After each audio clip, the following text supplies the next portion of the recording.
Hey guys, so today we're going to talk about triggers. So a trigger is an event that reminds you of internalized pain from a trauma. Triggers can be a little bit tricky to understand just because of their complexity. So I'm going to give you an example of an analogy that I read in a really good book called Untethered Soul. So in the book, the author gave an analogy of having a branch wedged into the flesh of your arms. And because this is painful, basically having to walk around and just kind of like guard this branch on your arm and just make sure like people don't touch it, and even go as far as to tell people like, don't touch this branch, don't touch this branch because it's painful. So basically, in that analogy, the branch represents our triggers. So because we have this painful branch in our arm, there's two approaches we can take. We can either go around and basically be very protective of this branch for the rest of our lives, which requires a lot of energy and effort. Or we could actually go through the painful process of pulling the branch out. Both approaches may seem equally as painful, but if we go through the sore process of pulling that branch out, we won't have to experience that pain. So now we have a better understanding of what triggers are.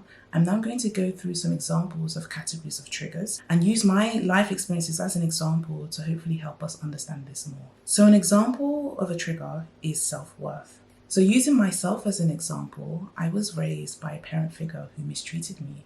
So what this meant is I internalized that mistreatment as a standard for love.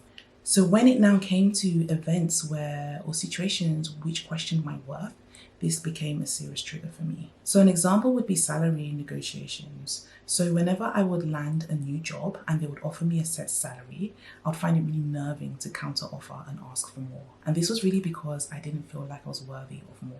So this actually also extended to my relationships with past boyfriends where I would accept abuse from them. So another example for a trigger is abandonment. So using myself as an example, I was abandoned by one of my parent figures. So this now meant that I internalized a fear that things didn't last. This especially reflected in my romantic relationships where I believed the relationship wouldn't last.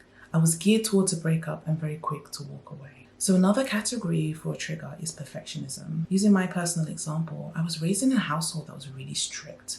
So I really internalized this belief that things should be rigid. This reflected in how I managed my house. I'd get really stressed if the place wasn't tidy. And then it also developed into OCD where I would hoover and clean every day. I also found this reflected into my performance at work. I'd feel really stressed and inadequate if I wasn't giving more than 100%. Another category for a trigger is generational trauma.